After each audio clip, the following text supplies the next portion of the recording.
दुनिया दिखाई जाती है। यहाँ का जो सबसे बड़ा पायरेट था आज उसे गिरफ्तार कर लिया गया था। मरीन फोर्स यानी समुद्री आर्मी का जो हेड था वो उसे आज सजा देने वाला था, उसे जान से मारकर। तो उसे सभी लोगों के सामने लाया जाता है ताकि इसकी मौत देखकर सबको नसीहत हो जाए और आज के बाद कोई पायरेट न बने, इस दुनिया से तमाम पायरेट्स का खात्मा हो जाए। क्योंकि ये पायरेट इस वक्त का सबसे बड़ा और खतरनाक पायरेट था, क्योंकि उसने अपनी पूरी जिंदगी में बहुत सारा खजाना चोरी करके किसी खास जगह पर छुपा दिया था। अब वो पायरेट सब लोगों को बताता है कि मैंने समंदर में बहुत सारा खजाना छुपा के रखा है, इसलिए मैं आप सब लोगों को ये कहता हूँ कि आप समंदर में जाएं और मेरा खजाना ढूंढ कर दिखाएं। अब ये सुनकर लोग इतने खुश हो जाते हैं कि वो उसके लिए नारे लगाने लगते हैं, क्योंकि लोगों में खजाना ढूंढने का जज्बा पैदा हो गया था। अब ये देखकर मरीन बेस के हेड उस पायरेट को फौरन मारने का कहते हैं, जिस पर दो फौजी उसके अंदर अपने बड़े बड़े रॉड घुसा देते हैं और उस पायरेट की वहीं पर ही मौत हो जाती है। लेकिन अब सारे लोग वहाँ से जाने लगते हैं उस खजाने को ढूंढने के लिए, यानी कि अब उन्होंने फैसला कर लिया था पायरेट बनने का, जो देखकर मरीन बेस के हेड को बहुत गुस्सा आता है, क्योंकि उसका जो प्लान था वो तो उल्टा पड़ गया था। वो चाहता था कि पायरेट्स का खात्मा हो जाए, लेकिन उस पायरेट के मरने के बाद अब तो बहुत सारे पायरेट सामने आ गए थे और अब वो उस बड़े पायरेट के खजाने को ढूंढने निकल गई। इसके बाद हमें 22 साल के बाद की कहानी दिखाई जाती है। हम एक कश्ती में कहानी के हीरो को देखते हैं जिसका नाम लूफी होता है। लूफी भी उस पायरेट के खजाने को ही ढूंढने जा रहा था, क्योंकि वो समंदर का सबसे बड़ा पायरेट बनना चाहता है और वो अपने सफर में काफी आगे आ चुका है। लेकिन जिस कश्ती में वो सवार था अब उसमें पानी आना शुरू हो गया था, क्योंकि वो काफी दिन से सफर कर रहा था। अब वो डूब ना जाए इसलिए जल्दी से एक ड्रम में जाकर बैठ जाता है। उसका सारा सामान पानी में तैरने लगा और वो ड्रम भी जिसमें वो छुपा हुआ था, पर यहाँ कम से कम वो डूबने से बच गया था। लेकिन फिर उसका ड्रम तैरते तैरते दो पायरेट्स के जहाजों के बीच पहुँच जाता है, जिन दोनों जहाजों की आपस में लड़ाई हो रही थी। अब यहाँ बड़े शिप की कैप्टन एक औरत थी, जिसको पकड़ने के लिए मरीन बेस ने बहुत सारा इनाम रखा हुआ था। वो फिर अपने साथियों के साथ मिलकर दूसरे जहाज के लोगों पर हमला कर देती है। एक एक करके उन्हें बुरी तरह मारकर वो बंदी बना लेती है और उन्हें भी अपनी शिप में ले आती है। कैप्टन के साथी भी दूसरे शिप का सामान लूटकर अपनी शिप में लाने लगते हैं। ये लोग उस ड्रम को भी उठाकर अपनी शिप में ले आते हैं जिसमें लूफी छुपा हुआ था। जैसे ही रात हुई लूफी ड्रम से बाहर आ जाता है, लेकिन उसे बाहर आता हुआ एक लड़का देख लेता है जो वहाँ पर कैदी था और वो लूफी को देखकर डर जाता है, चीख मार देता है। लूफी उसके मुंह पर हाथ रखकर उसे चुप करवाता है और कहता है कि डरो मत, मैं तुम्हें कोई नुकसान नहीं पहुँचाऊंगा। जिसके बाद लूफी उसे अपने बारे में बताता है कि मैं भी एक पायरेट हूँ। वो कैदी लड़का कहता है कि तुम पायरेट नहीं लगते क्योंकि तुम अच्छे लग रहे हो। जिस पर लूफी का जवाब था कि नहीं, सारे पायरेट एक जैसे नहीं होते, कुछ अच्छे भी होते हैं। अब यहाँ हमें लूफी के बचपन का सीन दिखाया जाता है और हमें पता चलता है कि उसे बचपन से पायरेट बनने का शौक था। लूफी को पायरेट्स का एक हीरो भी बहुत पसंद था, जो खुद भी एक पायरेट था और लूफी उसे सिर्फ अपना ही हीरो समझता था। अब जब पायरेट हीरो अपनी टीम के साथ वापस आता है तो लूफी उसे कहता है कि प्लीज मुझे भी अपनी टीम में शामिल कर लीजिए ना। जिस पर वो जवाब देता है, बेटा तुम अभी छोटे हो, पायरेट बनने के लिए भी तैयार नहीं हो, क्योंकि ये काम बहुत खतरनाक होता है। अब ये सुनकर लूफी को जोश आ गया। वो शिप की सबसे ऊंची जगह पर जाकर सबका ध्यान अपनी तरफ करता है और फिर चाकू अपने चेहरे पर घुसा कर निशान बना लेता है ताकि वो सबको दिखा सके कि मैं अब बच्चा नहीं रहा और पायरेट बन सकता हूँ। कहानी वापस से प्रेजेंट टाइम मौजूदा वक्त में आ जाती है, जहाँ ये सारी बात लूफी उस कैदी लड़के को बता रहा था। वो लड़का उससे पूछता है कि तुम पायरेट बनने का सपना कैसे देख सकते हो, क्योंकि पायरेट सुना इतनी भी खास बात नहीं। इस पर लूफी जवाब देता है कि नहीं, पायरेट होना बहुत अच्छा होता है, क्योंकि पायरेट बनकर आप अपने साथियों के साथ समंदर की सैर कर सकते हैं, एडवेंचर पर जा सकते हैं और तो और पायरेट्स को कोई कुछ कहता भी नहीं, वो आजाद होते हैं। इसलिए तो देखो मैं इतना खुश हूँ पायरेट बनकर। कैदी लड़का कहता है मैं भी आजाद होना चाहता हूँ, लेकिन जो इस शिप के कैप्टन है उसने मुझे यहाँ पर कैद करके रखा हुआ है और वो मुझे आजाद कभी नहीं होने देगी। कैप्टन के खराटों की आवाज इतनी ज्यादा थी कि लूफी पूछता है, अरे ये क्या, ये कैसी आवाज है, क्या तुमने कोई समुद्री मॉन्स्टर पकड़ के यहाँ पे रखा हुआ है? इस पर कैदी लड़का कहता है, अरे नहीं नहीं यार, ये तो हमारे कैप्टन के खराटों की आवाज है। अब वो कैदी लड़का लूफी को चुपके चुपके ऊपर लेकर जाता है और कहता है कि अभी सब सो रहे हैं तो तुम यहाँ से भाग जाओ। अब जब लूफी वहाँ से जा रहा था तो उनकी आहट से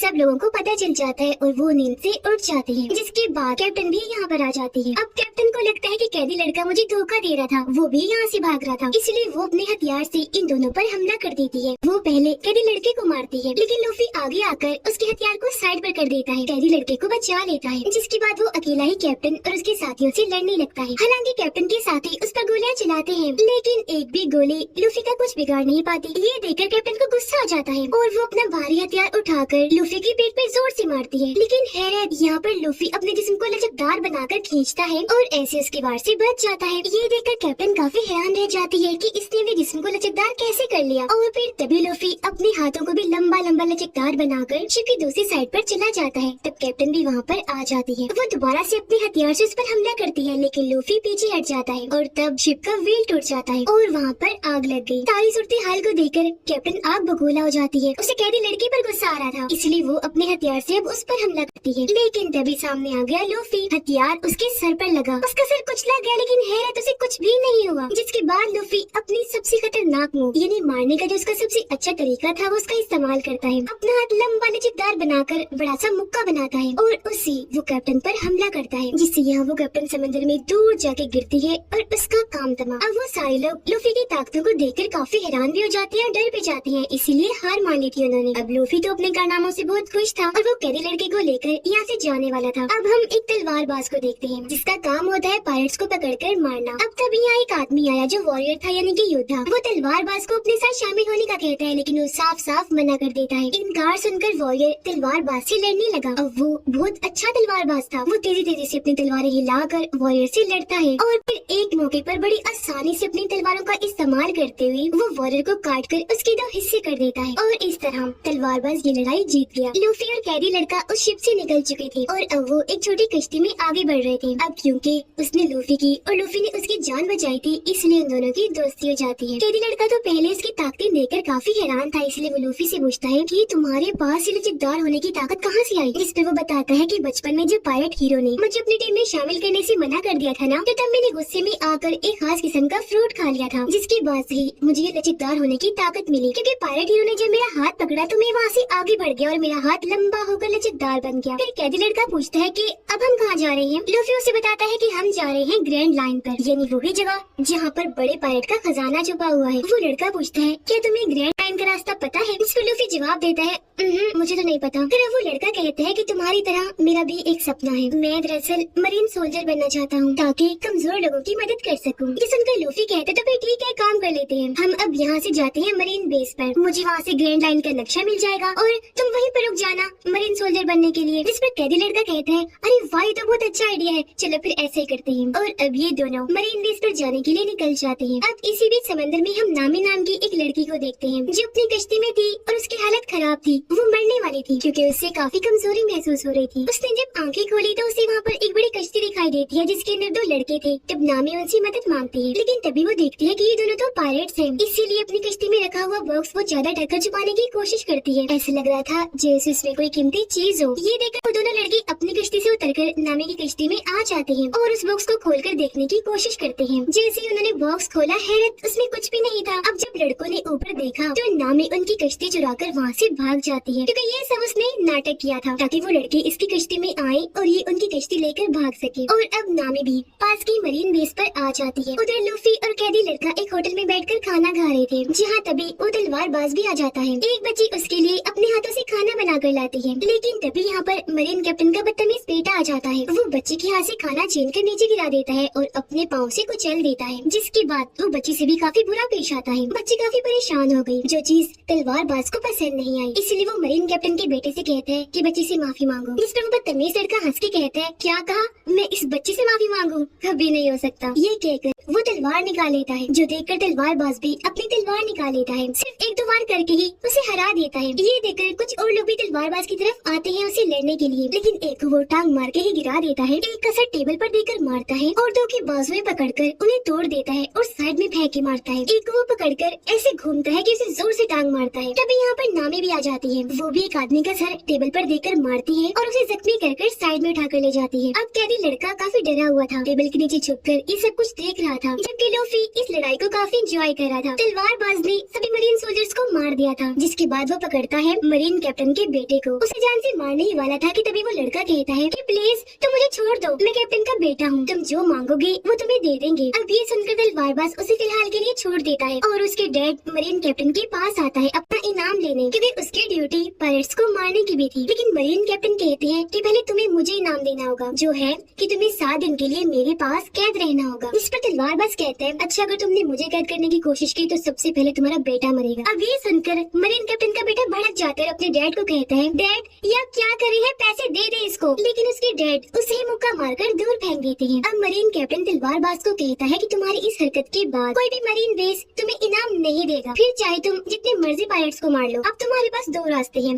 या तुम हमारे साथ काम करो या फिर मेरे पास 7 दिनों के लिए कैद हो जाओ। इस पर तलवारबाज कहता है कि मैं तुम्हारे साथ काम तो नहीं करूंगा, लेकिन हाँ 7 दिनों के लिए कैद हो जाता हूँ और अब उसे पकड़कर कैद कर लिया जाता है, उसे बांध दिया जाता है। अब अगले ही दिन लूफी भी यहाँ पर आ जाता है ग्रैंड लाइन के नक्शे को चुराने के लिए। लूफी ऊपर छोटे से रास्ते से आया था। वो जब देखता है कि तलवारबाज को वहाँ पर बांधा हुआ है तो उसकी रस्सियाँ खोलकर उसे आजाद कर देता है और जिस रास्ते से आया था वहाँ से ही वापस चला जाता है। उधर नामी एक मरीन ऑफिसर की यूनिफॉर्म चुराकर उसे पहनकर अंदर घुस जाती है क्योंकि वो भी यहाँ पर ग्रैंड लाइन का नक्शा ही चुराने आई थी। लेकिन जब वो नक्शा ढूंढ रही थी तो तब दो मरीन ऑफिसर अंदर आ जाते हैं और उसे पहचान लेते हैं कि नामी कोई मरीन ऑफिसर नहीं है बल्कि इसने तो सिर्फ वर्दी ही पहनी हुई है, इसलिए वो उस पर हमला कर देते हैं। लेकिन वो भी जल्दी से आगे बढ़ी। मेल ऑफिसर को तो वो अपनी टांग में ही लपेट कर नीचे गिरा देती है और रोड से फीमेल ऑफिसर पर हमला करके उसका भी काम तमाम कर देती है। इतनी ही देर में छत तोड़कर यहाँ पर लूफी भी आ जाता है क्योंकि उसने सारी बात सुन ली थी और अब इन दोनों को ये पता चल गया था कि हम यहाँ पर ग्रैंड लाइन का नक्शा चुराने आए हैं। अब लूफी मरीन कैप्टन की ऑफिस जाने लगता है क्योंकि ग्रैंड लाइन का नक्शा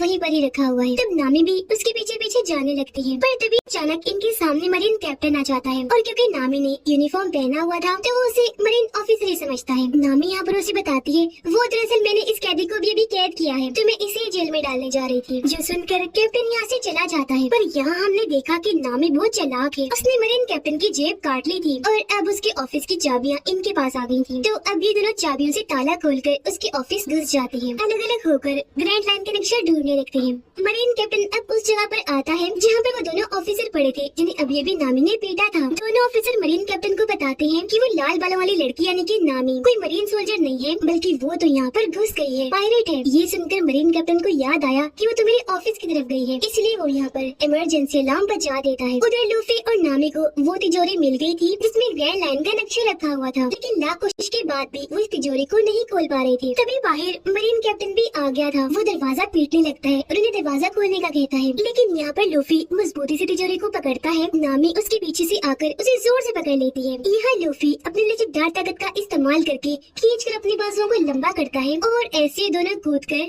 वहाँ से बाहर आ जाते हैं तिजोरी के साथ। ये दोनों सही सलामत यहाँ पर आ गए थे, लेकिन तभी मरीन ऑफिसर यहाँ पर आकर इन्हें चारों तरफ से घेर लेते हैं। पर यहाँ लूफी और नामी बड़े बहादुरी से उनका सामना करते हैं। लूफी अपने मुक्कों से उन्हें दूर करता है जबकि नामी रॉड से मार मार कर उन्हें ढेर करती जाती है। और फिर तभी तलवारबाज भी यहाँ पर अपनी तलवारें लेकर आ जाता है। वो देखता है कि लूफी और नामी ये तो दोनों बच्चे हैं और उनसे पिट रहे हैं, इसलिए वो भी उनकी मदद करने इस लड़ाई में कूद पड़ता है। जैसे एक सोल्जर उसे मारने के लिए आगे बढ़ा, वो टांग मारकर उसे साइड में कर देता है और फिर कूदकर एक ऑफिसर के ऊपर गिरता है। दूसरे को वो तलवार से मारकर साइड पर करता है और ऐसे तीनों ही सभी मरीन सोल्जर्स को मार देते हैं। ये तीनों अभी खड़े ही थे कि तभी यहाँ पर मरीन कैप्टन आ जाता है। वो इनसे लड़ने ही आया था क्योंकि उसके हाथ पर ब्लेड वाला हथियार लगा हुआ था जिससे वो इन पर हमला कर देता है। लेकिन तभी सामने आए लूफी और तलवारबाज जो उससे लड़ने लगते हैं। हालांकि तलवारबाज अपनी दो तलवारों से उसे लड़ रहा था, लेकिन मरीन कैप्टन बहुत बहादुर था, वो उसमें भारी पड़ता जा रहा था, तो इसलिए तलवारबाज को अपनी तीसरी तलवार भी निकालनी पड़ती है। यहाँ लूफी भी अपनी लचकदार ताकत का इस्तेमाल करके अपना बाजू लंबा करके उसका सामना करता है, लेकिन मरीन कैप्टन उसका हाथ भी आसानी पकड़ लेता है। अब तलवारबाज अपनी तीसरी तलवार को मुंह में रखता है और दो तलवारों से कैप्टन से लड़ने लगता है। एक तलवार उसने जैसे कैप्टन को मारी वो उछलकर दूर जाके गिरता है और अब यहाँ लूफी भी अपनी खास मूव का इस्तेमाल करता है, यानी कि बाजू को लंबा सा करके बड़ा सा मुक्का बनाकर कैप्टन के मुंह पर देकर मारता है, जिससे वो भी दूर जाके गिरता है और वही ढेर हो गया। और अब आखिरकार वो यहाँ पर मरीन आर्मी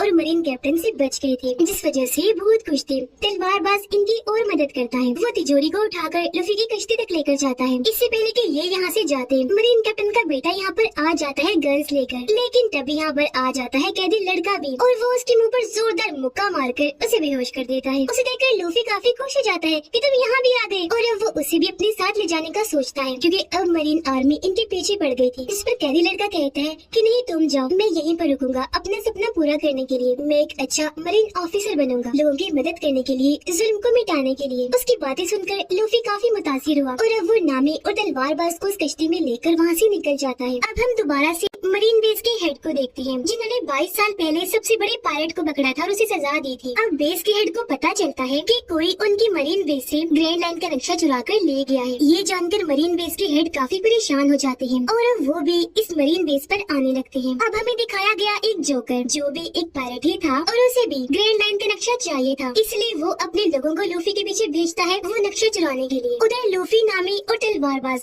कश्ती से आगे बढ़ रहे थे। यहाँ खुशी खुशी नामी उस तिजोरी को खोल लेती है, जिसके अंदर से इन्हें ग्रैंड लाइन का नक्शा मिल जाता है, जिसे देखकर ये काफी खुश हो जाते हैं। यहाँ नामी लूफी और तलवारबाज को बताती है कि दुनिया का समंदर 4 हिस्सों में बटा हुआ है और जो जमीन की लाइन है जो समंदर तक आ रही है उसके ऊपर भी एक लाइन है और उसे ही ग्रैंड लाइन कहा जाता है। खजाना वहाँ पर है तो अब हम खजाना ढूंढने वहाँ जाएंगे। वो ये बातें कर ही रहे थे कि तभी इन्हें बाहर से आहट महसूस होती है, क्योंकि असल में जोकर के लुटेरों ने इनकी कश्ती पर हमला कर दिया था। उसके लुटेरे आसमान में थे, वो वहाँ से बेहोशी की गैस आसपास फैला देते हैं। गैस जैसे लोगों के अंदर गई, ये भी उसे सूंघकर बेहोश हो जाती है। यहाँ बेहोश होने से पहले लूफी ने उन लुटेरों को देख लिया था, इसीलिए उसने ग्रैंड लाइन के नक्शे को जल्दी जल्दी से अपने मुंह में छुपा लिया था, जिसके बाद वो बेहोश हो गई। इसके बाद जब इन तीनों को होश आई तो ये देखते हैं कि हमें तो कैद किया हुआ है एक बड़े से बॉक्स में और इनकी सारी चीजें जोकर के लुटेरों ने ले ली थी। पर लूफी ने यहाँ बताता है कि फिक्र न करो, ग्रैंड लाइन का नक्शा मेरे पास बिल्कुल सेफ है, यहाँ पर मेरे पेट में। अब जैसे बॉक्स खुलता है तो ये तीनों एक स्टेज पर होते हैं, जहाँ पर जोकर और उसके साथी लोगों को शो दिखा रहे थे। यहाँ पर जो ऑडियंस थी वो कैदी लोग थे, जिन्हें गुलाम बनाकर जबरदस्ती उनसे यहाँ पर तालियां बजवाई जा रही थी। अब तभी इन सबका कैप्टन यानी कि वो जोकर यहाँ पर आता है। उसे देखते ही लूफी पहचान लेता है कि ये एक पायरेट है, इसके ऊपर भी ढेर सारा इनाम है। लूफी यहाँ पर जोकर को बताता है कि देखना बहुत जल्द मैं पायरेट्स का किंग बनने वाला हूँ। जिस पर जोकर हंसते हुए कहता है, ओ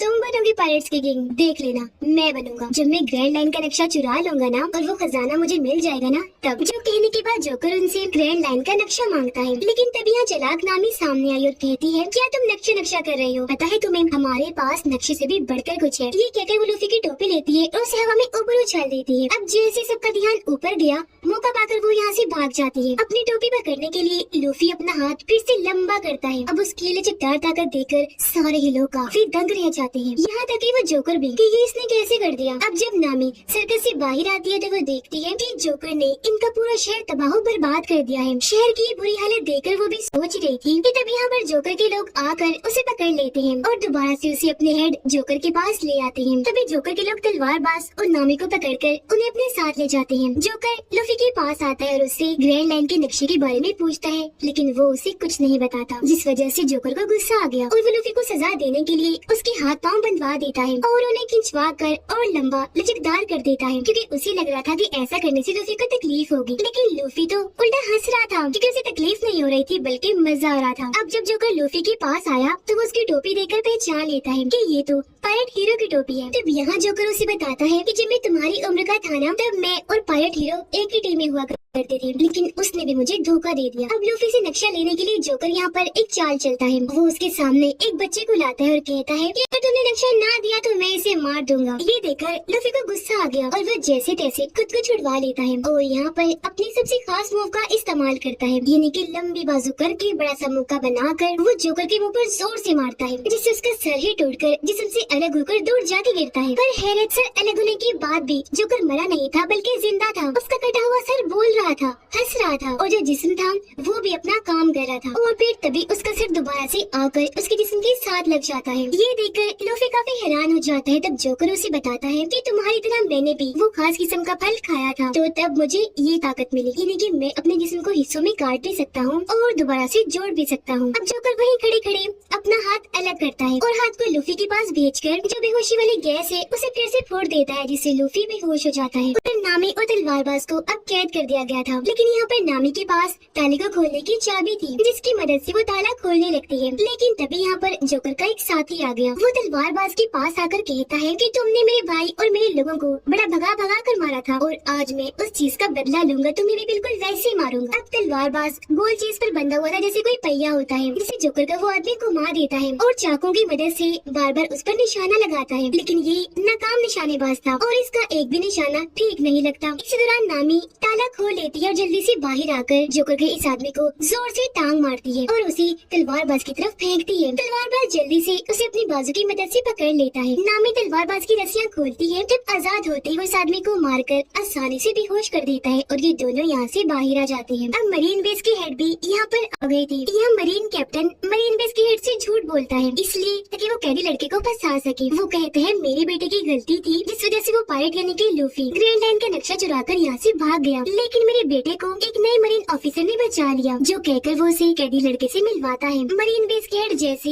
कैदी लड़के को देखते हैं तो उन्हें शक हो जाता है कि ये घबराया हुआ है, तो जरूर ये भी लूफी के साथ मिला हुआ है, इसलिए वो उसे अकेले में मिलने को बुलाते हैं। अब कैदी लड़का जब उनसे मिलने गया तो मरीन बेस के हेड उसे कहते हैं कि बताओ तुम उन पायरेट्स के साथ कब से काम कर रहे हो, क्योंकि मैं सारी सच्चाई जान गया हूँ, मुझे बुरा यकीन है। यहाँ बेस के हेड का आदमी भी कहता है कि एक बार तुम्हें लूफी के साथ देखा गया था, इसीलिए अब जो भी सच है जल्दी से बता दो। ये सुनकर कैदी लड़का काफी घबरा गया और वो सारी सच्चाई मरीन बेस के हेड को बता देता है। कहता है कि लूफी ने मेरी मदद की थी मेरी कैप्टन से मुझे आजाद करवाने में, तो वो और मैं उस शिप से भाग गए थे और यहाँ पर आ गए, जिसके बाद वो तो चला गया लेकिन मैं यहीं पर रुक गया क्योंकि मैं मरीन ऑफिसर बनना चाहता था। अब हेड समझ जाते हैं कि ये सच बोल रहा है, इसलिए वो कैदी लड़के को भी अपने साथ शामिल कर लेते हैं ताकि ये मिलकर लूफी को पकड़ सके। उधर जोकर ने लूफी को पकड़कर एक टैंक में कैद कर दिया था। जब उसे होश आई तो वो खुद को यहाँ पाकर काफी परेशान हो जाता है, क्योंकि इस टैंक में धीरे धीरे करके समंदर का पानी भर रहा था और समंदर के पानी की वजह से लूफी यहाँ पर अपनी ताकतों का इस्तेमाल नहीं कर पाता, क्योंकि वो यहाँ पर कमजोर पड़ता जा रहा था। तभी यहाँ पर जोकर भी आ गया और वो उसे दोबारा ग्रैंड लाइन का नक्शा मांगता है, लेकिन लूफी उसे नहीं देता। इस वजह से जोकर को काफी गुस्सा आ गया और वो टैंक में पानी की स्पीड बढ़ा देता है और अब समंदर का पानी तेजी से वहाँ पर आकर लूफी पर गिरने लगा। अब हमें यहाँ दोबारा से लूफी के बचपन का सीन दिखाया जाता है, जहाँ पर उस वक्त वो काफी दुखी था जब पायरेट हीरो उसे अकेला ही छोड़कर चला गया। उसके जाने के बाद यहाँ पर एक और पायरेट आया जो बहुत बुरा था। वो आते ही लूफी को पकड़कर उसे मारने लगता है, परेशान करने लगता है। लेकिन ठीक इसी वक्त पर यहाँ पर पायरेट हीरो दोबारा आ गया। उसने जब देखा कि लूफी के साथ ये ऐसा सलूक कर रहे हैं तो उसने एक एक करके उस पायरेट के सभी साथियों को मारकर ढेर कर दिया। लेकिन तब तक वो बुरा पायरेट लूफी को लेकर कश्ती में बिठाकर समंदर में आ गया। पर तभी यहाँ पर एक बहुत बड़ा समुद्री मॉन्स्टर आकर इनकी कश्ती पर हमला कर देता है, जिससे इनकी कश्ती पलट गई और ये दोनों समंदर में जाके गिरते हैं। डूबने की वजह से उस बुरे पायरेट की तो वहीं पर मौत हो जाती है। इससे पहले कि लूफी भी पानी में डूबकर मरता, यहाँ पर पायरेट हीरो आकर उसकी जान बचा लेता है, जिसके बाद वो समुद्री मॉन्स्टर दोबारा से ऊपर आया इन पर हमला करने के लिए। वो अपना बड़ा सा मुंह खोलकर लूफी को खाने ही वाला था कि तभी सामने पायरेट हीरो आकर उसे बचा लेता है। मॉन्स्टर ने जैसे अपना मुंह बंद किया, पायरेट हीरो मॉन्स्टर की आंखों में आंखें डालकर देखने लगता है। इससे मॉन्स्टर काफी डर गया और वहाँ से वापस भाग जाता है। लेकिन लूफी देखता है कि उस मॉन्स्टर ने पायरेट हीरो का एक बाजू खा लिया है, जिससे छोटे लूफी को बहुत दुख हुआ। तो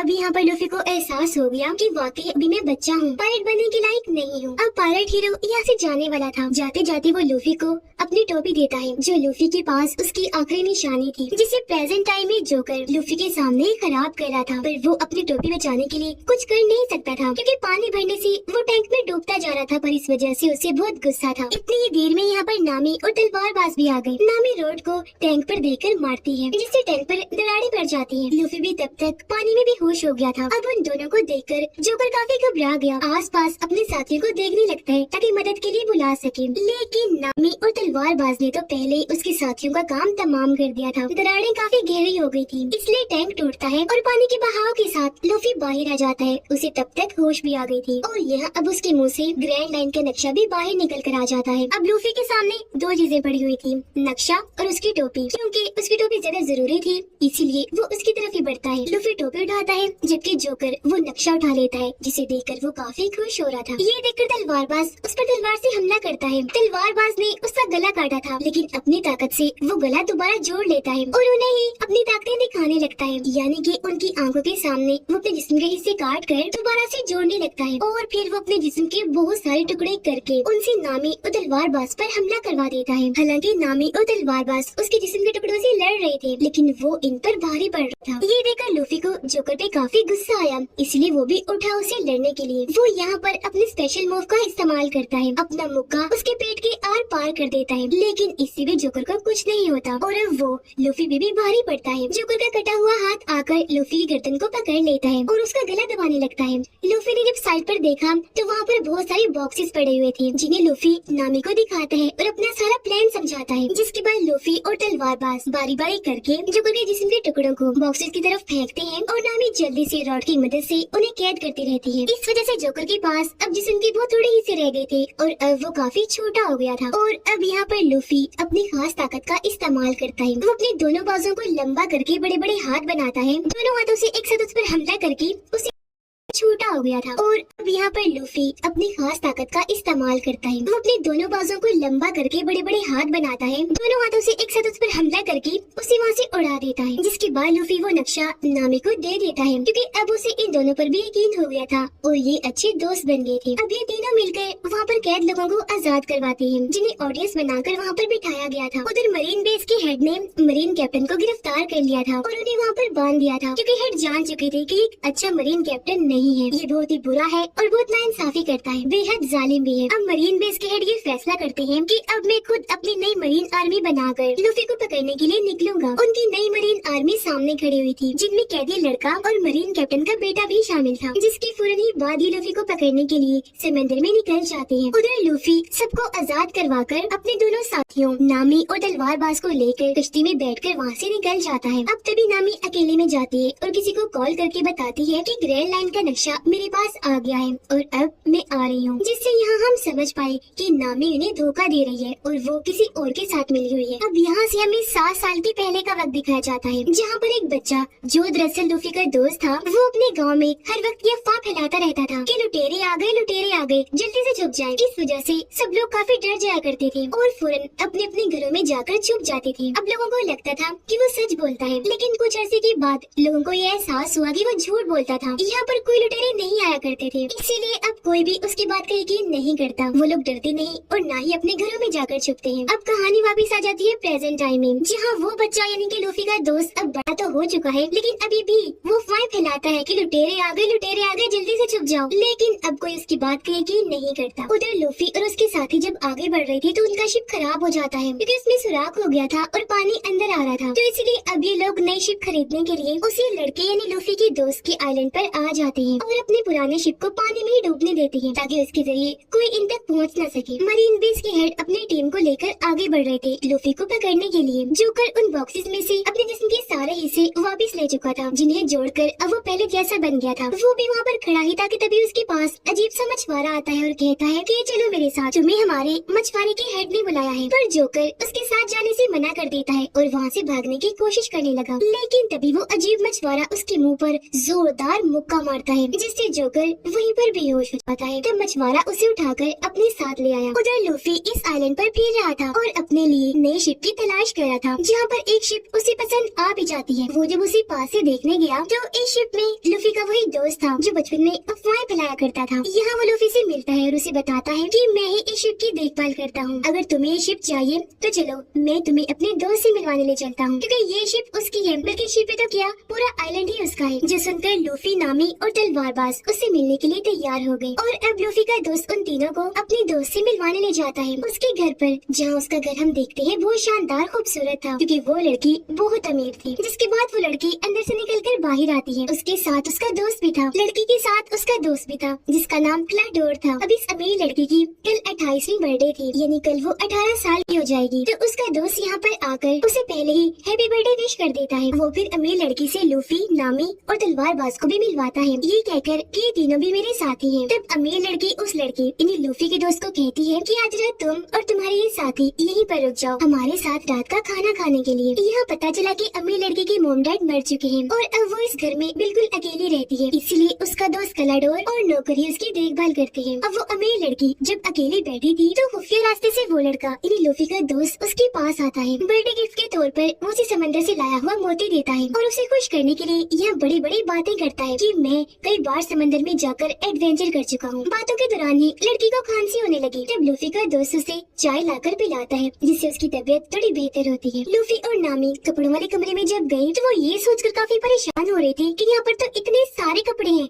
हम कौन से पहने। यहाँ पर तभी तलवारबाज भी आ जाता है और वो इन दोनों से पूछता है कि अमीर लड़की के साथ जो उसका दोस्त है कलाडोर, कि तुम्हें वो जाना पहचाना सा लग रहा है। मुझे तो लग रहा है, मुझे ऐसा महसूस हो रहा है जैसे पहले मैं उससे मिल चुका हूँ। जिस पर लूफी और नामी कहते हैं कि नहीं तो हमें तो नहीं ऐसा लगता। उधर वही क्लाडोर अपनी मीठी मीठी बातों में अमीर लड़की को फंसाकर उसे काफी खुश कर देता है। अमीर लड़की उसके गले से लग जाती है और कहती है कि मैं तुम्हें अपना सबसे अच्छा दोस्त मानती हूँ, तुम मेरे सबसे ज्यादा करीब हो। पर क्लाडोर तो असल में उसका दोस्त नहीं बल्कि दुश्मन था, क्योंकि वो अमीर लड़की को मारने के लिए दोनों नौकरों के साथ मिलकर प्लान बना चुका था, ताकि उसके मरने के बाद सब कुछ उसका हो जाए और वो इस आइलैंड पर राज कर सके। इसी वजह से क्लाडोर हर रोज लड़की को थोड़ा थोड़ा जहर दे रहा था, जिस वजह से वो लड़की बीमार रहती है। यह दोनों नौकरों ने मिलकर लड़की को को मारने के लिए बहुत सारा जहरीला सूप बनाया हुआ था ताकि उसकी 18वीं सालगिरह से पहले ही वो उसको मार दे। फिर अब रात को बर्थडे पार्टी होती है जहाँ पर लूफी, नामी और तलवारबाज पार्टी को काफी एंजॉय करते हैं, मजे मजे के खाने खाते हैं। यहाँ नामी एक आदमी से बात करती है जो कि यहाँ का खास आदमी था क्योंकि वो अमीर लड़की का सारा बिजनेस और लेन देन संभालता था। वो यहाँ का डीलर था। अब तभी अमीर लड़की यहाँ पर क्लाडोर के साथ आती है और अपने डीलर से मिलती है। अब तलवारबाज क्लाडोर से बात करता है और उससे पूछता है, तो मुझे जाने पहचाने से लग रहे हो, क्या पहले हम मिल चुके हैं? जिस पर क्लाडोर मना कर देता है कि नहीं, मुझे ऐसा नहीं लगता, हम पहली बार ही मिल रहे हैं। अब डीलर अमीर लड़की को कहता है कि मुझे आपसे कोई जरूरी बात करनी है, पर क्लाडोर मना कर देता है और कहता है कि बातें बाद में होती रहेंगी, पहले सब खाना खा लेते हैं। अब जब ये सारे लोग खाना खा रहे थे तो यहाँ पर लूफी अमीर लड़की से उसे शिप के बारे में बात करता है कि हम वो लेना चाहते हैं क्योंकि हम पायरेट्स हैं और ग्रैंड लाइन के लिए जा रहे हैं, तो हमें उस शिप की जरूरत है। अमीर लड़की कहती है कि आज रात 12 बजने के बाद मैं 18 साल की हो जाऊंगी, तब हर चीज मेरे कंट्रोल में आ जाएगी, तो शिप मैं तुम्हें दे दूंगी। वो बातें कर ही रही थी कि तभी लड़की की तबीयत खराब होने लगी। क्लाडोर कहता है किसी आराम की जरूरत है, अब सब लोग यहाँ से चले जाइए, पर अमीर लड़की मना कर देती है कि नहीं नहीं, मत कहो उन्हें जाने का, आज रात वो यही रुकेंगे। ये सुनकर तब क्लाडोर भी चुप हो जाता है और अमीर लड़की को उठाकर उसके कमरे में छोड़ने जाता है। अब मरीन बेस कैड और कैदी लड़का जब एक जगह पर बैठे हुए थे तो वहाँ पर मरीन कैप्टन का बेटा आता है और बताता है कि एक आइलैंड के पास हमें लूफी के शिप का सामान मिला है, जिस पर मरीन बेस के हेड कहते हैं तो इसका मतलब है लूफी उस आइलैंड पर गया है, तो अब तुम दोनों उस आइलैंड पर जाओ और लूफी को पकड़कर यहाँ पर लेकर आओ। अब जब डीलर अकेला था तो उसके पास क्लाडोर आता है क्योंकि वो डीलर को मारना चाहता है। वजह ये थी कि डीलर क्लाडोर की सच्चाई जान चुका था, जो सारी बात आज रात वो अमीर लड़की को बता देगा। अब यहाँ हमने देखा कि क्लाडोर के पास भी तेज चलने और दौड़ने की स्पीड और ब्लेड की ताकत है। उसके हाथ में 5 ब्लेड लगे हुए थे। वो उन्हें डीलर के अंदर घुसाकर उसे बहुत बुरी तरह मार देता है। अब हम जोकर को देखते हैं जिसे वो मछुआरा अपने हेड के पास उठाकर ले आया था। हेड जोकर को कहता है कि मैं यहाँ का सबसे बड़ा और खतरनाक पायलट हूँ, अगर तुम यहाँ पर कुछ लूटोगे तो आधा हिस्सा मुझे भी दोगे। जिस पर जोकर कहता है लेकिन मैं तो कुछ भी नहीं कर पा रहा। लूफी नाम का एक लड़का है, वो ही यहाँ पर हर जगह घूम रहा है, उसके पास एक ग्रैंड लाइन का नक्शा भी है, वो ही उस खजाने को ढूंढ लेगा। इस पर मछुआरों का हेड कहता है कि कौन लूफी, कहाँ है वो इस वक्त? जोकर कहता है कि तुम मुझे छोड़ दो, मुझे फिलहाल पता नहीं है कि वो कहाँ है, लेकिन उसे ढूंढने में मैं तुम्हारी मदद कर सकता हूँ। जिस पर वो हेड मानकर उसे छोड़ देता है। अब लूफी और तलवारबाज और खाना खाने और शराब पीने अपने अपने कमरों से बाहर आते हैं और अभी दोनों मिलकर किचन में जाते हैं जहाँ पर लूफी का दोस्त पहले से ही मौजूद था और अब ये तीनों यहाँ पर बातें करने लगते हैं। अब नामी भी अपने कमरे से बाहर आकर यहाँ पर सामान चुराने लगती है, जिसके बाद वो अमीर लड़की के कमरे में जाती है। वो लड़की नामी के हाथ में सामान का थैला देखकर समझ जाती है कि ये चोरी कर रही है, लेकिन यहाँ वो फिर भी नामी को कुछ नहीं कहती बल्कि दोस्तों की तरह ही उससे बातें करने लगती है। बातों ही बातों में लूफी का दोस्त बताता है कि मेरे डैड भी एक काफी बड़े पायरेट थे, लेकिन फिलहाल वो लापता है। अब उनका नाम सुनकर लूफी एकदम से बोलता है, अच्छा वो, उनको तो मैं जानता हूँ, मैं उनसे मिल चुका हूँ और वादा करता हूँ कि तुम्हें तुम्हारे डैड से मिलवा दूंगा। अब यहाँ पर तलवारबाज उससे पूछता है क्या यहाँ पर पीने के लिए शराब है? इस पर वो कहता है कि हाँ, बेसमेंट में बहुत सारी शराब पड़ी है, वहाँ जाकर पी लो। तो अब तलवारबाज और लूफी का दोस्त बेसमेंट में आते हैं, लेकिन जब ये आगे बढ़ रहे थे तो इन्हें यहाँ पर डीलर की लाश मिलती है और ये दोनों उसे देखकर काफी परेशान हो जाते हैं, ये सोचकर कि इसे किसने मारा होगा। जहाँ तभी इनके सामने क्लाडोर आता है, वो इन्हें भी अपने 5 ब्लेड्स दिखा देता है, जिन्हें देखकर तलवारबाज समझ जाता है कि ये कौन है। क्लाडोर असल में ब्लैक आर्मी का कैप्टन था, जो कि बुरे पायरेट्स होते हैं, और इसके ऊपर भी ढेर सारे पैसों का इनाम रखा गया है। अब एकदम ही तलवारबाज अपनी तलवार से उस पर हमला करता है, लेकिन वो अपने ब्लेड से उसकी तलवार नीचे करता है और ऐसे उसके हमले से बच जाता है। और फिर क्लाडोर अपनी स्पीड की ताकत से वहाँ से झट से गायब हो गया। इतनी ही देर में क्लाडोर के दोनों साथी इन्हीं नौकर यहाँ पर आ जाते हैं। एक नौकर तलवारबाज के सर पर कोई चीज मारकर उसे बेहोश कर देती है, जो देखकर लूफी का दोस्त एक छोटी सी जगह से जल्दी से यहाँ से भाग जाता है और नौकरों के हाथ लगने से बच गया। अब क्लाडोर यहाँ पर वापस आया और अपने नौकरों से कहता है कि उन दोनों की लाशों को ठिकाने लगाओ, इन्हें डीलर की और तलवारबाज की, जो कहकर वो यहाँ से चला गया। लूफी किचन में आया क्योंकि उसे भूख लग रही थी, तो जहरीले सूप को देखकर उसे रहा नहीं गया और वो सारा का सारा सूप पी जाता है। इससे वो मरता तो नहीं, लेकिन फौरन बेहोश हो जाता है। उधर नामी भी अमीर लड़की से बातें करने के बाद उसकी काफी अच्छी दोस्त बन गई थी और जो सामान अब नामी ने चुराया था वो सारा वापस रख देती है। उधर वो दोनों नौकर डीलर की लाश और बेहोश तलवारबाज को एक कुएं के पास लाकर उसके अंदर फेंक देते हैं, जिसके बाद वो भी वहाँ से चले जाते हैं। लूफी का दोस्त जो पहले ही काफी घबराया हुआ था, अब वो दोबारा से हर घर में जाकर इस बार सच बताता है कि मेरी बात का यकीन कर लो, उठो जागो,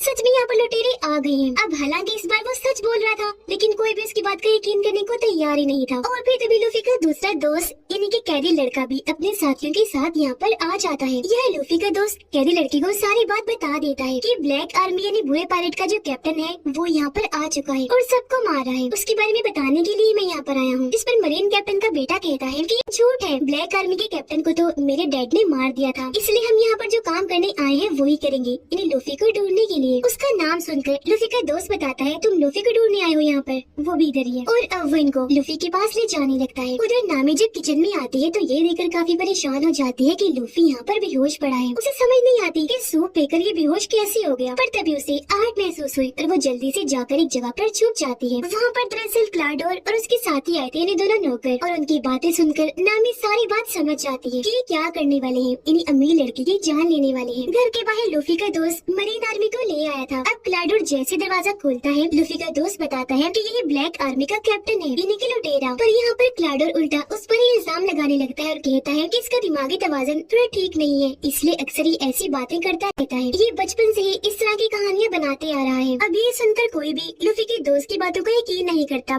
सिवाय कैदी लड़के के। उसे लग रहा था कि क्लाडोर ही झूठा है और लूफी का दोस्त सच बोल रहा है। अब मरीन कैप्टन का बेटा क्लाडोर को कहता है कि लूफी इधर ही है, तो तब क्लाडोर कहता है कि हाँ, और वो लूफी को इनके हवाले कर देता है जो आधे बेहोशी की हालत में था। अब नामी वहाँ से निकलकर बाहर आई, वो नौकर के मुंह पर पेन से हमला करके उसे बेहोश करती है और यहाँ से भाग जाती है। लूफी का दोस्त भी वहाँ से भागकर अमीर लड़की के पास आ गया था। क्लाडोर कैदी लड़की को कहता है कि तुम यहाँ पर क्या ले रहे हो, चले जाओ यहाँ से। उसकी बेइज्जती करके वो मुंह पे ही दरवाजा बंद कर देता है। अब नामी भी अमीर लड़की के पास आ गई थी जहाँ पर लूफी का दोस्त पहले से ही मौजूद था। अब यहाँ पर नामी और लूफी का दोस्त मिलकर अमीर लड़की को क्लाडोर की सच्चाई बताते हैं कि वो तुम्हारा दोस्त नहीं है बल्कि दुश्मन है और सब कुछ हथियाने के लिए तुम्हें मारने का प्लान बना रहा है। अब तलवारबाज जो जिंदा था, जिसे कुएं में फेंक दिया था, वहाँ पर उसे होश आ गई थी और उसे बाहर फेंककर वहाँ से बाहर आने की कोशिश कर रहा था, लेकिन क्योंकि वो कुआं काफी गहरा था तो वो वहाँ से बाहर नहीं आ पाता। लेकिन वो फिर भी हार नहीं मानता, बार बार कोशिश करता रहता है। अब यहाँ हमें तलवारबाज के पास्ट का एक सीन दिखाया जाता है कि जब वो छोटा था,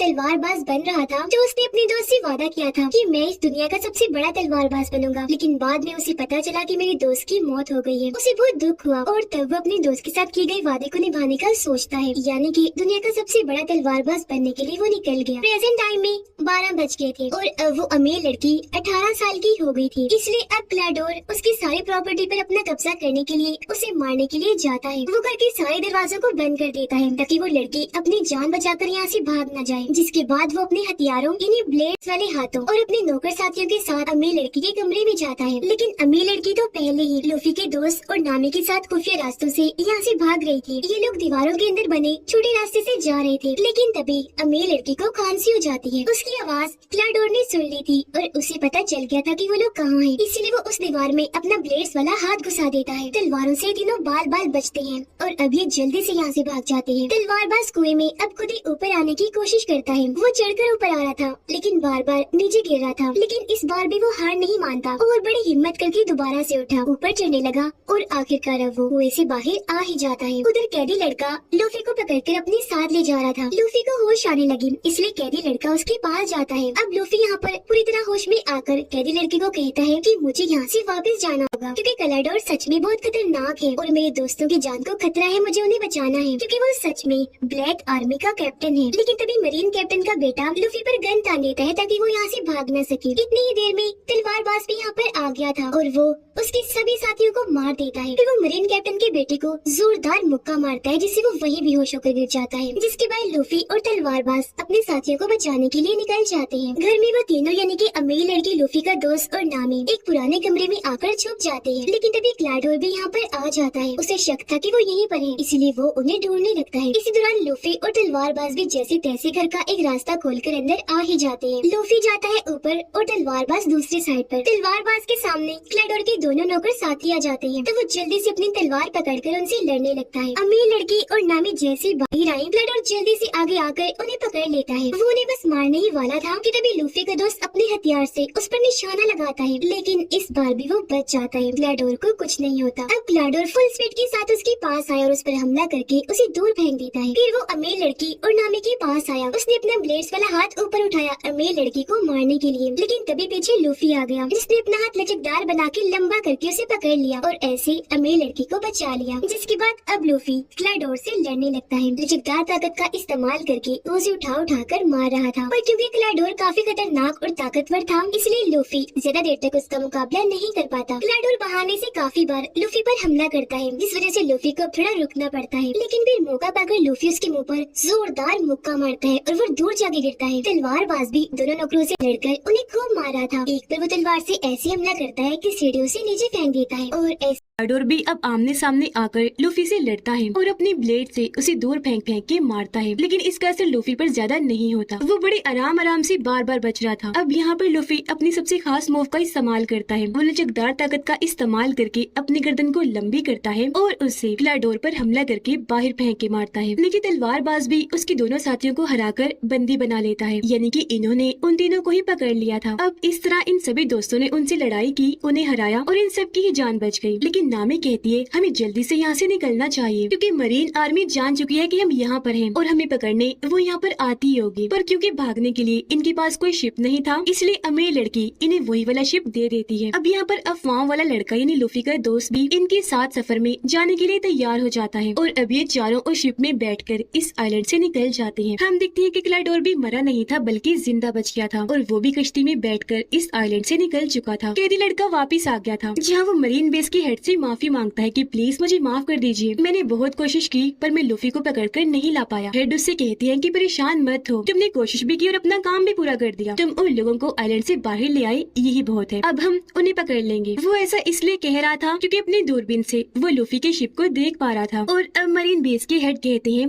कि जल्दी से उनकी शिप पर हमला कर दो। उधर वो सारे लोग अपनी इस नए शिप पर काफी इंजॉय कर रहे थे, हंसी खुशी अपने सफर पर आगे बढ़ रहे थे। लेकिन तभी इन पर बॉम्ब्स की बारिश होने लगती है। ये देखकर सारे दोस्त ऊपर आए। लूफी दूरबीन से देखता है कि ये कौन कर रहा है और उसे वहाँ पर मरीन बेस के हेड दिखाई देते हैं। उन्हें देखकर लूफी काफी हैरान हो गया, कहता है कि ये तो मेरे दादाजी हैं। अब ये सुनकर वो तीनों ही काफी हैरान रह जाते हैं। इन्हीं लूफी का दोस्त नामी और तलवारबाज, क्या ये तुम्हारे दादाजी हैं? लूफी के हाँ बोलने पर वो सोच में पड़ जाता है कि ये आखिर ऐसा क्यों कर रहे हैं। से पता चला कि मरीन बेस के हेड जो कब से लूफी को पकड़ने के लिए पीछे पड़े हुए हैं वो उसके दादाजी हैं, जो अब इस पार्ट की शुरुआत में लूफी के शिप पर हमला कर देते हैं, जिसके साथ ये कहानी लूफी के पास्ट माजी में चली जाती है। जहाँ हमें पता चला कि जब लूफी छोटा था तो उसके दादाजी तब से ही चाहते थे कि लूफी भी एक मरीन ऑफिसर बने, लेकिन लूफी को तो हमेशा से ही एक पायरेट समुद्री लुटेरा बनना था। इसीलिए वो अपने दादाजी से कहता है कि जब मैं बड़ा हो जाऊंगा ना तो मैं एक पायरेट बनूंगा और बहुत बड़ा पायरेट। जो सुनकर उसके दादाजी गुस्से में आ गए। उन्होंने लूफी को उठाकर साइड में फेंक कर मारा और फिर उसकी बनाई हुई कश्ती को भी तोड़कर इधर उधर फेंक दिया। फिर वो उसे भी उठाकर वहाँ से ले जाते हैं। और अब प्रेजेंट टाइम में लूफी के दादाजी, जिनका नाम गार्ब था, वो उसके शिप पर बॉम्ब्स की बरसात कर देते हैं। फिर वो इन सबको सरेंडर करने को कहते हैं, यानी खुद को उनके हवाले करने का। पर लूफी इसके लिए साफ साफ मना कर देता है, जो सुनकर उसके दादाजी को गुस्सा आ गया। इसीलिए वो एक तोप का गोला उठाकर उनके शिप की तरफ फेंकते हैं, जो देखकर लूफी अपने जिस्म को गुब्बारे की तरह बड़ा सा फुलाता है और उस तोप के गोले को अपने साथ टकराकर वापस उनकी शिप की तरफ ही भेज देता है। जैसे तोप का गोला वापस आकर उनकी शिप से टकराया, शिप का ऊपर वाला हिस्सा टूट जाता है। वो लोग लड़खड़ा गए, जिस बात का फायदा उठाकर लूफी अपनी शिप को लेकर यहाँ से निकल गया। ये जब आगे बढ़ रहे थे तो लूफी को खाने की खुशबू आती है। वो गौर करता है और अपने साथियों को एक तरफ इशारा करके बताता है कि खुशबू यहाँ से आ रही है, जो दरअसल एक होटल था। तो अभी अपनी शिप उस तरफ ही ले चलते हैं। ये होटल काफी बड़ा और शानदार था। ये साथी अंदर जाकर वहाँ खाना खाने के लिए बैठ जाते हैं। यहाँ हम एक बहुत अच्छे शेफ को देखते हैं, जो बहुत मजे मजे के खाने बनाता था। इस वक्त भी वो खास किस्म की डिश तैयार कर रहा होता है। लेकिन तभी यहाँ इस होटल का मालिक वहाँ पर आकर शेफ को बहुत डांटता है और ये भी कहता है कि तुम्हारी ये डिश बिल्कुल बेकार है। वो उस पर फिर बहुत चिल्लाकर शेफ की जगह उसे वेटर बनाकर बाहर भेजता है। शेफ जब बाहर आया तो देखता है कि वहाँ पर दो आदमी लड़ रहे हैं। उसे गुस्सा आ गया, ये होटल का माहौल खराब कर रहे हैं। तो यहाँ वो अपनी टांगों की ताकत दिखाता है। वो जोर जोर से उन्हें टांगे मारकर अच्छे सबक सिखाता है और चुपचाप वहाँ पर बिठा देता है। फिर वो लूफी और उसके साथियों के पास आकर उनका ऑर्डर लेता है और वहाँ से चला जाता है, यानी कि उन्होंने क्या खाना है। उधर लूफी के दादाजी इन्हीं गार्ब ने अपनी शिप ठीक कर ली थी। अब तभी गार्ब के पास एक कैदी लड़का आता है, जो अब मरीन ऑफिसर है, साथ ही वो लूफी का दोस्त भी है। वो गार्ब से कहता है कि हमें दूसरी मरीन ग्रुप से मदद लेनी चाहिए, पर गार्ब उनसे मदद लेने से साफ इनकार कर देते हैं। और अब वो एक आदमी को कॉल करते हैं जो पायरेट्स का तलवारबाज था। वो इस दुनिया का सबसे बेहतरीन तलवारबाज था, जो इस वक्त भी कुछ दूसरे पायरेट से लड़ रहा होता है और तलवार से मार मार कर आसानी से उन्हें उठा उठाकर फेंक रहा था। अपनी तलवार की महारत से सबको मारने के बाद वो उन पायरेट्स की शिप को भी अपनी तलवार से तोड़ देता है, जिससे उनकी शिप पानी में डूब जाती है। तभी पायरेट्स का हेड अपनी मशीन गन से तलवारबाज पर गोला फेंकता है, लेकिन वो अपनी तलवार से ही उस गोले के दो टुकड़े कर देता है। फिर वो आगे बढ़ा और पायरेट्स के हेड को भी मार देता है। गार्ब यहाँ पर तलवारबाज को लूफी के बारे में सब कुछ बताते हैं और ये भी कहते हैं कि कैसे भी करके उसे जिंदा पकड़कर मेरे पास लेकर आओ। कैदी लड़का यानी मरीन ऑफिसर छुपकर ये सारी बातें सुन रहा था। सफाई करते हुए मरीन ऑफिसर दूसरे ऑफिसर से पूछता है कि ये तलवारबाज कौन है, जिस पर वो बताता है कि ये तलवारबाज दुनिया का सबसे बड़ा तलवारबाज है, जिसका मुकाबला कोई नहीं कर सकता। वो भी पायरेट्स का ही तलवारबाज है और पायरेट्स को गवर्नमेंट रोक नहीं पाई, इसलिए गवर्नमेंट ने इन सब पायरेट्स के साथ हाथ मिला लिया। तो अभी लोग मरीन फौजियों की मदद करते हैं, बदले में मरीन फौजी भी इन्हें कुछ नहीं कहते, इनके बीच में नहीं आती है, जो मर्जी करे। ये सुनकर मरीन ऑफिसर कैदी लड़का काफी हैरान रह जाता है, पूछता है पर मरीन ऑफिसर्स तो लोगों की मदद करने के लिए होते हैं ना, तो फिर वो पायरेट्स को कुछ भी करने कैसे दे सकते हैं, उन्हें रोकते क्यों नहीं। जिस पर दूसरा ऑफिसर जवाब देता है कि यही दुनियादारी है, न तुम हमें कुछ कहो और न ही हम तुम्हें कुछ कहेंगे। ये सब जानने के बाद वो लड़का गार्ब के पास आया और उसे कहता है कि मैं जानता हूँ लूफी को पकड़ने के लिए आपने उस तलवारबाज पायरेट को भेजा है, तो बताएं आप हम लुटेरों की मदद कैसे ले सकते हैं, या उनके लिए कानून अलग से है और आम लोगों के लिए अलग से। जिस पर गार्ब उसे समझाते हैं कि भाई दुनिया ऐसी है, ये सीधी दिखती है पर है नहीं, टेढ़ी है, तो इसीलिए ये जरूरी नहीं कि जो कानून हम बनाए हर जगह उस पर ही अमल किया जाए, तो इसीलिए हमें इसी के साथ जीना होगा, इसे ही अपना कर चलना पड़ेगा। तो तुम्हें भी इस बात को कबूल कर लेना चाहिए, तुम या मैं अकेले दुनिया को नहीं बदल सकते। उसे गार्ब की बात समझ आ जाती है और वो यहाँ से चला जाता है। उधर लूफी और उसके साथी पेट भर के खाना खाते हैं, लेकिन जब बिल भरने की बारी आती है तो लूफी कहता है कि वो क्या है, दरअसल अभी मेरे पास पैसे नहीं है, जब मुझे वो खजाना वन पीस मिल जाएगा ना तो मैं आपके ये पैसे सूद समेत चुका दूंगा। ये सुनकर होटल के मालिक को गुस्सा आ गया और वो लूफी को पकड़कर किचन में लाता है और कहता है कि तुम बिल नहीं भर रहे ना, तो लो इस होटल के सारे गंदे बर्तन अब तुम्हें धोने पड़ेंगे। इतनी ही देर में यहाँ पर वो शेफ भी आ जाता है, जिसको दोबारा होटल का मालिक डांटने लगा। अब लूफी जब बर्तन धो रहा था तो उसे वहाँ पर शेफ की बनाई वो खास डिश भी नजर आ जाती है, जिसे वो थोड़ा सा चखता है। वो उसे बहुत मजे की लगी तो लूफी उसे भी सारा खा जाता है, जिसकी बात वो शेफ से ही बात करता है और कहता है वैसे मान गया तुम्हारी डिश कमाल की थी, मजा आ गया। जिस पर शेफ जवाब देता है कि मैं इस होटल का सबसे बड़ा शेफ हूँ, लेकिन होटल का मालिक मेरी एक नहीं सुन, मेरा एक सपना है, मैं इस दुनिया का सबसे बड़ा शेफ बनना चाहता हूँ और मैं उस जगह को ढूंढना चाहता हूँ जहाँ पर दुनिया के तमाम जानवर मिल सकते हैं और वहाँ पर पकाने के लिए मजे मजे के मसाले भी मिलते हैं। जो सुनकर लूफी उसकी हौसला अफजाई करता है और कहता है कि तुम्हें अपना ये सपना जरूर पूरा करना चाहिए। अब तभी एक लड़का भागता हुआ यहाँ पर आया, क्योंकि उसे जोरों की भूख लगी हुई थी, तो इसलिए वो शेफ जल्दी जल्दी उसके लिए खाना बनाता है और वो लड़का बड़े मजे लेकर जल्दी जल्दी खाना खाने लगता है। अब उसकी रहमदिली देखकर लूफी शेफ को कहता है कि तुम भी हमारी टीम में शामिल हो जाओ, हम खजाने वन पीस को ढूंढने जा रहे हैं। अब वन पीस का नाम सुनकर वो लड़का कहता है क्या तुम वन पीस ढूंढने जा रहे हो? मैं और मेरे साथी भी वहीं गए थे, लेकिन ग्रैंड लाइन बहुत खतरनाक जगह है, वहाँ पर हमने अपना सब कुछ खो दिया, सिर्फ अकेला मैं ही जिंदा बचकर वापस आया हूँ, मेरे सारे साथी भी मारे गए, तो तुम भी वहाँ जाने का ख्याल अपने दिमाग से निकाल दो। अब यहाँ ये लोग बातें कर रहे थे, जबकि बाहर वो तलवारबाज पायरेट भी आ चुका था। यह लूफी का दोस्त बड़ी बड़ी बातें कर रहा होता है कि हमने मरीन फौजियों को हरा दिया, मेरा एक दोस्त भी है लूफी, तब उसने ही किया। अब लूफी का नाम सुनकर वो तलवारबाज कहता है कि मैं उससे मिलना चाहता हूँ, मुझे ले चलो उसे मिलवाने। तब लूफी का दोस्त उसे पहले नामी और तलवारबाज के पास लाता है, यानी जोरो के पास, जो लूफी का साथी है। यहाँ तलवारबाज जोरो दूसरे तलवारबाज को देखते ही पहचान लेता है, और क्योंकि जोरो को दुनिया का सबसे बड़ा तलवारबाज बनना था, अपने दोस्त के साथ किए गए वादे को निभाना था, इसलिए यहाँ पर जोरो दूसरे तलवारबाज को तलवार की लड़ाई के लिए चैलेंज कर देता है। दूसरा तलवारबाज जोरो के चैलेंज को कबूल करता है और कहता है कि हम सुबह मिलते हैं। इतना कहकर वो यहाँ से चला गया। ये सुनकर नामी और लूफी का दोस्त काफी घबरा जाते हैं, इसलिए अब ये लोग जल्दी से लूफी के पास आते हैं। यहाँ पर नामी लूफी को सब कुछ बता देती है। यहाँ नामी खुद भी जोरो को ये लड़ाई लड़ने से मना करती है, क्योंकि इस लड़ाई में उसकी जान भी जा सकती थी, जिस पर जोरो कहता है कि नहीं, मैं ये लड़ाई लड़ना चाहता हूँ, क्योंकि मुझे अपना सपना पूरा करना है, इस दुनिया का सबसे बड़ा तलवारबाज बनकर। जिस सुनकर लूफी कहता है कि ठीक है, मैं तुम्हें मना नहीं करता, ये तुम्हारा सपना है तो तुम इसे पूरा करो, क्योंकि मैं अपने दोस्तों के सपनों में नहीं आऊंगा कभी भी। पर इस बात से नामी को काफी गुस्सा आ जाता है, क्योंकि वो इनको अपना दोस्त मानने लगी थी, पर क्योंकि वो इसकी बात नहीं मान रहे थे तो वो इन्हें छोड़ने का प्लान बनाती है। वो अपना सारा सामान पैक करने लगी। उसने अपने साथ ग्रैंड लाइन का नक्शा भी रख लिया था जो उसे चाहिए था। सारा सामान पैक करने के बाद अगली सुबह उन्हें छोड़ने के लिए बिल्कुल तैयार थी। अगली सुबह लूफी, जोरो और उनका दोस्त तलवारबाज के पास जाते हैं, जहाँ तलवारबाज जोरो से लड़ने के लिए अपनी छोटी सी तलवार निकाले। जोरो अपनी 2 तलवारें लेकर उसकी तरफ बढ़ा, लेकिन वो तलवारबाज अपनी छोटी सी तलवार से उसके वार को रोककर दूर फेंक देता है। यहाँ जोरो उससे हार रहा था, लेकिन फिर वो अपने सपने को याद करता है और उसकी हौसला अफजाई हो जाती है और वो दोबारा उस पर हमला करने के लिए आगे बढ़ा। लेकिन तभी यहाँ तलवारबाज अपनी छोटी सी तलवार जोरो के अंदर घुसा देता है। ये देखकर उन तीनों की होश उड़ जाते हैं। नामी भी यहाँ पर आ गई थी, क्योंकि उसे अपने दोस्तों की फिक्र हो रही थी, पर यहाँ पर जोरो अभी भी हार नहीं मानता, जो देखकर तलवारबाज कहता है कि तुम वाकई बहादुर हो, तो मुकाबला तो बड़ा बनता है। जो कहकर वो अपनी बड़ी तलवार निकाल लेता है। जोरो भी अपनी तीसरी तलवार निकाल लेता है, उसे मुंह में रख के 2 तलवारें हाथ में पकड़कर वो तलवारबाज पे हमला कर देता है। लेकिन तलवारबाज अपनी तलवार से उसकी दोनों तलवारों पे हल्का सा कट मारता है, जिससे उसकी तलवारें टूट जाती हैं, उनका चूरा बन जाता है। लेकिन अभी भी जोरो हिम्मत नहीं हारता, बल्कि उसे लड़ने के लिए, मरने के लिए बिल्कुल सामने आके खड़ा हो जाता है। अब इस लड़ाई को खत्म करने के लिए तलवारबाज जोरो के सीने पर अपनी तलवार मारता है। जोरो को कट लग गया, इसलिए वो नीचे गिर जाता है। तलवारबाज जोरो से काफी मुतासिर हो गया था, इसलिए अब वो यहाँ अपना काम नहीं करता, यानी लूफी को नहीं पकड़ता और जोरो से कहता है कि तुम सच में बहादुर हो, इसलिए अब तुम दोबारा से ठीक हो जाओ और ताकतवर बनकर मेरे पास आ जाना, मैं तुम्हारा इंतजार करूंगा। जो कहकर वो यहाँ से चला जाता है और अब तभी यहाँ जोरो बेहोश हो जाता है। लूफी, नामी और उनका दोस्त उसे उठाकर अपने शिप पर ले आते हैं। ये जब उसका कट देखती है तो इन्हें समझ लग जाती है कि जोरो को बचाने के लिए हमें डॉक्टर की जरूरत है। तो मदद के लिए लूफी उसी शेफ और उसके मालिक के पास आता है। वो यहाँ सारी बात बता देता है और डॉक्टर का पूछता है, इस पर होटल का मालिक कहते हैं कि यहाँ पर कोई डॉक्टर नहीं है, और अब वो खुद ही उसकी मदद के लिए चला जाता है। होटल का मालिक खुद ही जोरो की मरहम पट्टी करने लगता है। वो उसके जख्म पर टांगे लगाता है, फिर मछली की खाल को उसके ऊपर लगा देता है ताकि ये जल्दी ठीक हो जाए। पर साथ में वो उसके साथियों से भी कहता है कि इसकी हालत बहुत खराब है, तुम्हारा दोस्त जिंदगी और मौत के बीच खड़ा हुआ है, इसका बचना मुझे बहुत मुश्किल नजर आ रहा है। उसके दोस्तों को काफी टेंशन हुई और अब वो जोरो को वहाँ पर लेटा देते हैं। तलवारबाज पायरेट जब अपनी शिप पर आया तो गार्ब उसके पास आते हैं और पूछते हैं कि लूफी कहाँ है, उसे पकड़ के नहीं लाई। जिस पर वो जवाब देता है कि नहीं, इस बार मैंने उसे नहीं पकड़ा जाने दिया, क्योंकि मैं तुम्हारी मर्जी से नहीं अपनी मर्जी से जीता हूँ। और हाँ, मैं ये भी जान गया हूँ कि लूफी आपका पोता है। लूफी में कुछ तो अलग है और मुझे लगता है कि आपका पोता ही वन पीस को ढूंढ निकालेगा। जो कहकर वो वहाँ से चला गया। अब लूफी के ना आने पर गार्ब को बहुत गुस्सा आ गया। वो सामान की तोड़फोड़ करने लगता है, पर उनकी ये सारी बातें छुपकर कैदी लड़की ने सुन ली थी। उधर शेफ सबके लिए खाना बनाता है, पर लूफी खाना नहीं खाता, क्योंकि उसे जोरो के टेंशन से भूख नहीं लग रही थी और ना ही वो कोई फैसला ले पा रहा था कि क्या करना चाहिए। जिस पर शेफ उसे समझाता है कि देखो, तुम इन सबके कैप्टन हो और कैप्टन को फैसला लेना चाहिए, फिर चाहे वो जैसा भी फैसला हो। और जिस होटल का मालिक है ना, एक वक्त में वो भी पायरेट्स का कैप्टन हुआ करता था और फैसले लेने उसे काफी अच्छे से आते थे। ये सुनकर लूफी हैरत में पड़ गया, पूछता है कि तुम उनसे कैसे मिले थे। जिस पर शेफ बताने लगता है कि काफी साल पहले जब मैं अपनी टीम के साथ शिप में था, खाना बना रहा था, तो तभी इस होटल के मालिक ने हमारे शिप पर हमला कर दिया। सब लोग डरकर भाग गए थे और मैं एक जगह पर आकर छुप गया। लेकिन फिर तभी वहाँ पर इस होटल का मालिक आ गया। उसने मेरी बनाई हुई डिश को चखा, जो उसे काफी मजे की लगी थी, लेकिन फिर वो उस डिश को अपने तरीके से बदलने लगा। पर तभी मैंने सामने आकर उस पर हमला कर दिया। उसने मुझे पकड़ लिया और जब उसे पता चला कि वो डिश मैंने बनाई है तो वो काफी मुतासिर हो गया। वहाँ मैंने उसे अपना सपना भी बताया कि मैं एक दिन अपनी पसंदीदा जगह को ढूंढ कर रहूंगा और वहाँ पर खाना बनाकर दुनिया का नंबर 1 शेफ बन जाऊंगा। मैं ये बता ही रहा था कि तभी समंदर में तेज तूफान आ गया, जिससे हमारी शिप पलट गई। उसमें पानी भरने से पूरी शिप तबाह हो गई, इसमें बुरी तरह हम भी डूब गए। लेकिन फिर जब मेरी आंखें खुली तो मैं इस होटल की मालिक के साथ समंदर के बिल्कुल बीचों बीच एक जगह पर फंसा हुआ था। दरअसल उसने मेरी और अपनी जान बचा ली थी। यहाँ उसके पास 2 बैग थे। छोटे वाला बैग उसने मुझे दे दिया जिसके अंदर खाना था। मैंने देखा कि तो बड़ा चालाक है, बड़ा बैग खुद रख लिया और छोटा मुझे दे दिया। मैंने उससे पूछा भी कि तुमने मुझे छोटा बैग क्यों दिया और बड़ा खुद क्यों रखा, जिस पर उसने कहा क्योंकि मैं बड़ा हूँ तो खाने के लिए मुझे ज्यादा सामान चाहिए। फिर उसने मुझे कहा कि दूसरी साइड पर जाओ और किसी शिप के आने का इंतजार करो, जब तक कोई शिप नहीं आ जाती तो मेरे पास भी मत आना। ये सुनकर खाना लेकर मैं दूसरी साइड पर चला गया, लेकिन अब यहाँ पर काफी दिन गुजर गए थे और कोई शिप यहाँ पर नहीं आई थी। मेरे पास जो खाना था वो भी खत्म हो रहा था। फिर 25 दिन के बाद मुझे एक शिप दिखाई दिया। मैं उसे देखते ही जोरों से चिल्लाने लगा, पर वो शिप मुझसे काफी दूर थी तो वो लोग मुझे नहीं देख पाते। और फिर ऐसे ही वो चला गया। फिर ऐसे ही 30 दिन गुजर गए और मेरा खाना तकरीबन खत्म हो ही गया था। इसलिए तब मैंने बस इतना ही खाना खाना शुरू कर दिया जितना मुझे जिंदा रख सकता था। फिर ऐसे ही 50 दिन गुजर गए, मेरा खाना बिल्कुल खत्म हो गया था और मेरा भूख से बुरा हाल था। मैं तड़प रहा था, मुझे बहुत गुस्सा आ गया। इसलिए मैंने फैसला किया कि अब मैं होटल की मालिक का खाना चुराता हूँ। मैं चाकू लेकर उसके पास गया। मैंने देखा कि उसकी भी हालत मेरी तरह बहुत खराब है और उसका जो बैग था वो वैसा का वैसा वहीं पड़ा हुआ था। मैंने उसमें चाकू मार दिया पर उसमें कोई खाना नहीं था, बल्कि सोना, चांदी, मोती और जेवरात थे, जिसका मतलब कि उसने अपने लिए कोई भी खाना नहीं रखा, सारा का सारा मुझे दे दिया। और आज तक वो जिंदा इसलिए था क्योंकि उसने इन दिनों में अपना ही पैर काट काट कर खाया था। उसकी ऐसी हालत देखकर मुझे बहुत दुख हुआ। मैंने उससे पूछा कि तुम्हारे लिए मैं तो अनजान था, फिर तुमने मेरे लिए ये सब क्यों किया? जिस पर होटल के मालिक ने मुझे बताया कि जो जगह तुम ढूंढ रहे हो उस जगह को ढूंढना मेरा भी सपना था, लेकिन मेरी सारी जिंदगी उसको ढूंढते ही गुजर गई और वो जगह मुझे नहीं मिली। इसलिए मैं चाहता था कि तुम जिंदा रहो, जिसके बाद बड़े होकर तुम अपना और मेरा सपना पूरा करो, वहाँ पर खाना बनाकर। ये सारी बातें सुनकर मुझे बहुत दुख हुआ। अब कहानी प्रेजेंट टाइम में आती है जहाँ पर वो शेफ इनको कहानी सुना रहा था। वो कहता है कि हम वहाँ पर 85 दिनों तक फंसे रहे, जिसके बाद वहाँ एक शिप ने आकर हमारी जान बचाई और अब लूफी तुम्हें भी उसकी तरह कोई फैसला लेना चाहिए। अब ये इतनी बड़ी कहानी सुनने के बाद भी लूफी को कुछ समझ नहीं आता। नामी जोरो के पास बैठी होती है। वो किताबों से उसे कहानियां सुना रही थी और बातें कर रही थी ताकि उसे जल्दी होश आ जाए, लेकिन वो तो होश में आने का नाम ही नहीं ले रहा था। और तभी यहाँ लूफी आ जाता है। नामी उस पर भड़क पड़ती है कि ये सब कुछ तुम्हारी वजह से हुआ है, अगर तुम चाहते तो जोरो को इस सब से रोक सकते थे, पर तुमने उसे नहीं रोका, लड़ने दिया। जिस पर लूफी कहता है कि देखो ऐसी बात नहीं है, मैं अपने दोस्तों के लिए कुछ भी कर सकता हूँ, लेकिन मैं उनके सपनों के आगे कभी भी नहीं आऊंगा और इसकी तरह तुम्हारा भी कोई सपना होगा ना जिसे तुम पूरा करना चाहती हो। जो सुनकर नामी काफी जज्बाती हो जाती है और कहती है कि हर कोई तुम्हारे जैसा नहीं सोचता, किसी के पास इतना टाइम नहीं है कि वो हर वक्त अपने सपनों के बारे में ही सोचता रहे। जो कहकर वो यहाँ से चली जाती है। उधर गार्ड कैदी लड़की के पास आते हैं और उसे बता देते हैं कि लूफी मेरा पोता है और मैं उसका दादा हूँ। अब वो ये बात सुनकर इतना हैरान नहीं होता क्योंकि ये बात तो उसे पहले से ही पता थी। अब यहाँ पर गार्ड बताते हैं कि मैं बचपन से चाहता था कि लूफी एक मरीन ऑफिसर बने, लेकिन उसने कभी भी मेरी बात नहीं मानी, हमेशा मुझसे यही जिद करता रहा कि मैं पायलट बनना चाहता हूँ। ये सुनकर वो लड़का कहता है कि मैं भी लूफी के साथ रहा हूँ और वो बाकियों से बिल्कुल अलग है, बिल्कुल अलग सोचता है। वो पायलट ही बनेगा, कभी भी वो अपने सपने को नहीं छोड़ेगा। उसे इसका इतना जुनून है कि अगर पायलट बनने के लिए उसे अपनी जान भी देनी पड़ी तो वो मर जाएगा। इसलिए सर अब मैं आपसे कहता हूँ कि लूफी की जान छोड़ दीजिए। ये सारी बातें सुनकर गार्ड उस पर अमल नहीं करता, बल्कि उसने एक जिद से लगा ली थी। वो अपने सारे मरीन ऑफिसर्स को इकट्ठा करता है और कहता है कि पायलट्स अपनी बात के पक्के हैं, वो मजबूत है, कभी भी अपनी बात से नहीं हटेंगे, इसीलिए अब से हम भी सख्त बनेंगे और हम भी अब से कभी भी हार नहीं मानेंगे। हम हर हाल में पायलट्स का मुकाबला करते जाएंगे। अब उस होटल में मछुआरों का हेड जिसका नाम आर्लोंग था वो अपने 2 साथियों के साथ आ जाता है जो खतरनाक और बुरा था और वो इंसानों को भी खाया करता था क्योंकि वो इंसानों को बिल्कुल भी पसंद नहीं करता था। अब तभी आर्लोंग के पास होटल का मालिक आता है, उसे कहता है कि भाई तुम कौन हो और मुंह उठाकर यहाँ पर कैसे आ गई, ये मेरा होटल है। जिस पर आर्लोंग कहता है कि मैं इस पूरे इलाके का मालिक हूँ, मैं यहाँ पर लूफी नाम के एक लड़के को ढूंढने आया हूँ और अगर वो यहाँ पर जल्दी ना आया तो मैं तुम्हारे होटल के सभी लोगों को मारकर खा जाऊंगा। अब ये सारी बातें छुपकर नामी सुन लेती है और फौरन भागकर अपने साथियों के पास आई और उन्हें सारी बात बता देती है। कहती है कि वो आर्लोंग बहुत खतरनाक है, हमें जल्दी से यहाँ से निकलना चाहिए। ये सुनकर शेफ वहाँ से जाने लगता है, कहता है कि अगर वो खतरनाक है तो हमारे होटल को नुकसान पहुंचाएगा, मैं इसे बचाने के लिए जा रहा हूँ। तब लूफी उसे रोककर कहते हैं कि रुक जाओ, मैं भी तुम्हारे साथ चलूंगा और वो उसके साथ होटल को बचाने के लिए चला जाता है। उधर आर्लोंग वहाँ पर बैठे हुए सभी इंसानों पर आज अपनी सारी भड़ास, सारा गुस्सा निकाल देता है क्योंकि इंसान इन मछुआरों को बहुत बुरा समझते थे, अपने से नीचा। यही वजह थी कि आर्लोंग इंसानों से इतनी नफरत किया करता था। अब तभी यहाँ पर लूफी शेफ और उसका दोस्त आ जाता है। लूफी आर्लोंग से पूछता है कि तुमने मुझे ढूंढा कैसे? जो सुनकर आर्लोंग का साथी वहाँ पर जोकर का कटा हुआ सर रखता है, जिसका कटा हुआ कान लूफी की टोपी से निकलकर बाहर आता है और उसके साथ जुड़ जाता है। यानी कि ये जोकर कब से इन लोगों की बातें सुन रहा था और आर्लोंग को बता रहा था। अब आर्लोंग का साथी जोकर के सर को दोबारा से अपने बैग में डाल देता है। आर्लोंग लूफी से कहता है कि अब तुम मुझे ग्रैंड लाइन का नक्शा दे दो, पर वो मना कर देता है। होटल का मालिक पीछे से आकर आर्लोंग पर गोली चला देता है। गोली उसको छूकर नीचे गिर गई, पर आर्लोंग को हल्की सी खरोच भी नहीं आई। ये देखकर आर्लोंग के साथी को गुस्सा आ गया। वो होटल के मालिक की टांग पर पैर मारकर उसे नीचे फेंक देता है, फिर मुक्का मारकर उसे दूर फेंक के मारता है। ये देखकर शेफ को बहुत गुस्सा आया। वो आर्लोंग के साथी को मारने के लिए आगे बढ़ा, उसके चेहरे पर अपनी टांगों की ताकत दिखाता है और उस पर एक साथ बहुत सारी टांगे मारता है, लेकिन उसे कुछ नहीं होता क्योंकि वो भी बहुत ताकतवर था। वो हल्का सा हाथ ही मारकर शेफ को दूर फेंक के मारता है। ये देखकर लूफी भी अपनी खास मूव का इस्तेमाल करता है, यानी अपनी लचकदार ताकत से जो उसके पास थी उसकी मदद से अपने हाथ को लंबा सा करके वो आर्लोंग के मुंह पर मुक्का मारता है। लेकिन आर्लोंग उसके वार को रोककर लूफी को ही अपने हाथों में बच्चों की तरह पकड़ लेता है और फिर उसे उठाकर होटल से बाहर फेंक के मारता है। वो खुद भी बाहर आ गया और अब उन दोनों के बीच जबरदस्त लड़ाई छिड़ जाती है। आर्लोंग लूफी को पटक पटक कर मार रहा था, लेकिन लूफी को भी कुछ नहीं हो रहा था, बल्कि उसे तो मजा आ रहा था। वो एंजॉय कर रहा था, इसलिए वो आर्लोंग की तरफ देखकर हंसने लगता है। फिर लूफी उठकर अपना हाथ लंबा करता है और आर्लोंग पर कई बार मुक्कों से हमला करता है, लेकिन तभी आर्लोंग उस पर समंदर का पानी फेंक देता है, जिससे यहाँ पर लूफी की ताकतें कम होने लगती है। जिसके बाद वो लूफी को पकड़कर उसे खाने ही वाला था कि तभी यहाँ पर नामी आकर आर्लोंग को ऐसा करने से रोक देती है और कहती है कि मुझे ग्रैंड लाइन का नक्शा मिल चुका है, अब हमें यहाँ से चलना चाहिए। अब यहाँ हमें पता चला कि नामी शुरू से ही दरअसल आर्लोंग के लिए ही काम कर रही थी और उसके बाजू पर जो निशान था वो भी आर्लोंग का ही था और उसका मकसद ग्रैंड लाइन का नक्शा चुराना ही था। इसीलिए वो इतने वक्त से लूफी और उसके साथियों के साथ थी। अब उसकी सच्चाई जानकर लूफी को काफी गुस्सा आता है। अब आर्लोंग लूफी को खाना चाहता था, पर नामी उसे कहती है कि बच्चे को खाकर क्या करोगे, ऐसा करो इसे पानी में फेंक दो। तब आर्लोंग ने ऐसे किया और वो उसे पानी में फेंक देता है। लूफी पानी में डूबने लगा, लेकिन तभी यहाँ पर शेफ ने आकर उसकी जान बचा ली। वो उसे बाहर ले आया। तब ठीक होने के बाद लूफी जोरो के पास आता है। जोरो को भी होश आना शुरू हो गई थी, जो देखकर लूफी बहुत खुश हो जाता है। पर नामी ने जो उनके साथ किया उस पर लूफी को यकीन नहीं आ रहा था। होटल का मालिक शेफ को कहता है कि बस अब तुम यहाँ से जाओ और अपना और मेरा सपना पूरा करो। उस जगह को ढूंढ कर, जिस पर शेफ वहाँ से चला जाता है। अब जोरो के होश में आने के बाद लूफी फैसला करता है कि सबसे पहले हम नामी को ढूंढने जाएंगे। वो जब यहाँ से निकलने लगे तो शेफ भी यहाँ पर आ जाता है इनके टीम में शामिल होने के लिए, जिसे खुशी खुशी लूफी शामिल कर भी लेता है, क्योंकि होटल के सारे लोगों को आकर के अलविदा कहकर वहाँ से निकल जाते हैं। ये लोग लूफी से पूछते हैं कि हम नामी को ढूंढेंगे कैसे। तो वो जोकर का कटा हुआ सिर दिखाता है जो उसके पास ही था और अब वो कटा हुआ सर इनको आगे का रास्ता बताता है। लूफी नामी को इसलिए ढूंढना चाह रहा था क्योंकि वो जानता था कि नामी ये सब अपनी मर्जी से नहीं कर रही, बल्कि ऐसा करने के पीछे उसकी कोई मजबूरी है। ये लोग अब एक आइलैंड की तरफ बढ़ रहे थे, जिस आइलैंड पर नामी